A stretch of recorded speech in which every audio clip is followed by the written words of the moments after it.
Hi wrestling fans, thanks for clicking the Brad D. Rose Report. Hope you guys have a great holiday, stay safe. And you guys over in Europe, Canada, and South America, hey, we got a holiday here, it's called Thanksgiving. Latest issue of Inside Wrestling features a lengthy interview with former WWE diva Michelle McCool, and the magazine's currently on newsstands if you want to catch it. But, I kind of got a feeling her boyfriend, or her husband, probably, I'm sure, will be back for WrestleMania. And I wonder if she will be. I think she might. Roddy Piper tweeted the following regarding the Penn State rape controversy. He says, "I don't know the truth behind Penn State affair, but I do know this. If someone did that to my boy, I'd kill him with my bare hands. I know that's true."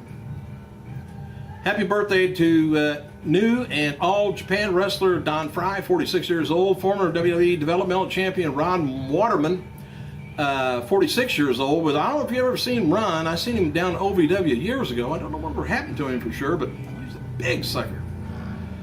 Former WCW, ECW valet Christina Lom, better known as Leah Meow or Kimona, 35 years old.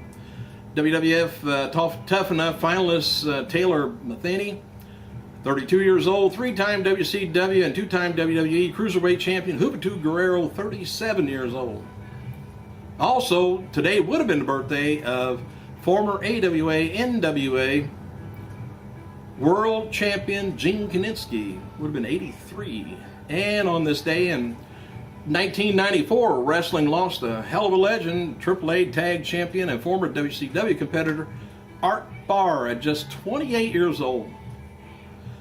The Fayetteville Observer reports Matt Hardy remains in jail as of Wednesday in Moore County Detention Center, North Carolina, pending $1 million bond. And Hardy, who was arrested Friday evening after being kicked out of rehab for failing a breathalyzer test, is scheduled for court next Monday in the Moore County District Court due to 3 prior arrests. I have not too much to say on that. Among the UK wrestlers who WWE recently evaluated, Drew Tyson, Arian McCullum, and Aaron Marshall. Tyson is believed to have been offered a developmental contract pending visa application, and McCollum worked a dark match against Justin Gabriel on the November 8th SmackDown taping in Liverpool. And former WWE diva Maria Kanellis has resumed wrestling training on Tuesday. She says it felt so good to be back in the ring. She's also going to be returning to the Squared Circle February 25th, 2012, New York City-based promotion Family Wrestling Entertainment. Her opponent is somebody yet to be announced. I never heard of the person's name yet to be announced, but I don't know. Kellie recently caught running a red light down in Tampa, Florida. She is scheduled for a mandatory court appearance in December, and she was fined $250. Now the fine stands at $274 because it's overdue. That's why she got a mandatory. Of course, if the judge has ever seen her, I'd demand her to be there too in person.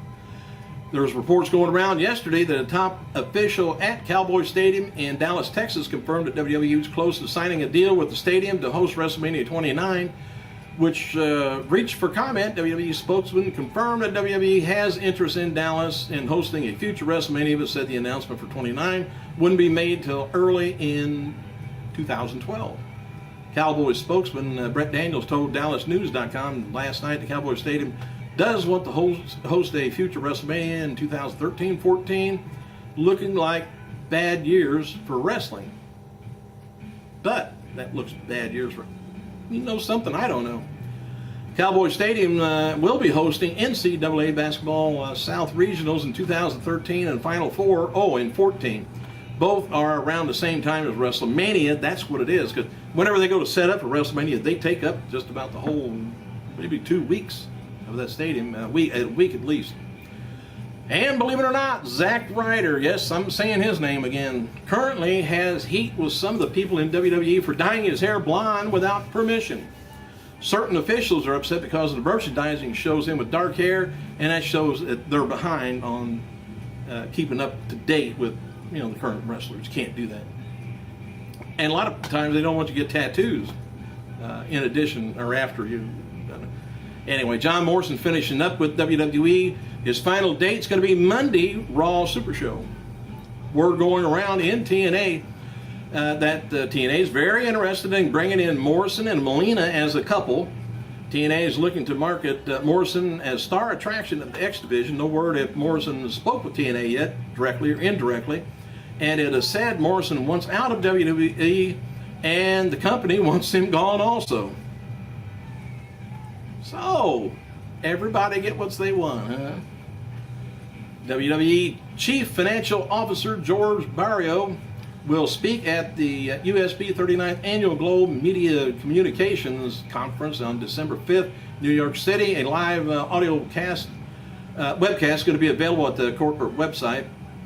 Don't know whether you want to know that or not, but you do now. Sin Cara's brother, wrestler Argos, confirmed on Facebook the WWE superstar had knee surgery in Houston, Texas on Tuesday, and said surgery was pushed back from Monday. Argos noted that surgery went well. And regarding WWE's recent Twitter craze, which is just driving me nuts, top-level employees has said that WWE realizes that they're going overboard with it, and it's being done to build awareness for the product.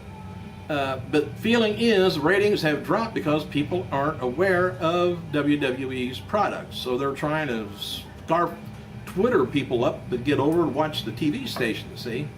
And the ratings go up. But the people that's on Twitter watching wrestling on Twitter and listen to wrestling things already watch you anyway. Former Cruiserweight champion Hoop Guerrero turns 37. I was telling you about that. Dark main event after last night's WWE SmackDown taping saw Daniel Bryan and Orton defeat Barrett and Rhodes, Booker T special guest referee. And United States champion Dolph Ziggler's new theme song is Here to Show the World by Downstraight. Bate Farrett. How about that? Wade Barrett and Kofi Kingston went at it, and CM Punk versus Dolph Ziggler for matches on Monday's Super Show was both received extra time because of what was originally planned. The worker within WWE production truck argued that they were trying to get Barrett over so he could be in the ring more time, which they were both pretty good matches. That's why one thing went long on, and that's why we didn't get to see Brodus and the special guest host. That was all taped, I guess, that Jonas Hill. It was all taped, and they were going to just slide it into the show, but it was so packed Monday, they just decided to hold off on doing anything with that special guest star. It's all taped. Stan, the man with the stopwatch hand, said Survivor Series pay-per-view had 1 hour 31 minutes of in-ring action, and this week's Raw Super Show had 35 minutes 49 seconds of in-ring action. The Rock and John Cena made special appearances on Zack Ryder's YouTube show this week. WWE's shop website has released new t-shirts for Sin Cara, Rey Mysterio, CM Punk, plus retro shirts of The Rock and Undertaker. And a new silver Sin Cara mask is also being available for purchase if you want to hide your face. Regarding Brodus Clay returning to TV, he was backstage every week, and there was this past Monday also. And this week's show was rewritten several times, and rewrites that just keep pushing him back. Superstar Sheamus appeared at Solemn Plains Middle School in Pennsylvania Tuesday to promote anti-bullying campaign. You know, one way I could, I hope Sheamus told him this, if you have a bully bullying you around, one way to stop it is just beat the shit out of him. All right. Tammy Lynn Cinch, or Sonny, trashed Ashley Massaro on Facebook after failing to introduce herself to the Hall of Famer this past weekend at the Collectible Memorabilia and Media Star show in Boston, Massachusetts. Ashley can kiss my Hall of Fame ass, she says. Once she did not once did she introduce herself to me, she said, and not once did she dress like and not once, and she dressed like a stripper. Wish I'd have been there. 2005 Diva Search winner was made aware of her inflammatory remarks and fired back on Twitter. Massaro explained that she did not introduce herself to Cinch due to previous insults. And she says she can go down an escalator without falling. So there. No, I said that. Following matches were taped for Wilkes-Barre, Pennsylvania show this weekend for NXT, which I guess is still on. Johnny Curtis took on Yoshitatsu, Jimmy Uso taking on JTG, Percy Watson, and Titus O'Neil taking on Darren Young and Tyler Rex. Following matches were taped Tuesday night in Pennsylvania for Superstars. Jinder Mahal took on Trent Beretta, Ezekiel Jackson took on Tyson Kidd. The Mohican Sun Arena at Casey Plaza employee told an attendance at tonight's WWE's taping event that drew 4,000 fans. This is approximately half of the venue's capacity. Paul Bearer, he was interviewed for WWE's latest Steve Austin video. Austin, the bottom line on the most popular superstar of all time, and recalls seeing the future Hall of Famer at Chris Adams' School of Wrestling in Dallas, Texas. He was teaching the young students on how to do interviews and felt Austin stood out before he even saw him showcase his abilities. Paul Bearer said that. Said, I first saw Steve, he just stood out, head and shoulders above them all. I never heard him talk or seen him in the ring for the first time. Just kind of scanned them all, and he just stood out. So once Chris Adams got the students into the ring, he started teaching them, and I saw my chance to start teaching them about how to do interviews with the cameras, and he was a natural.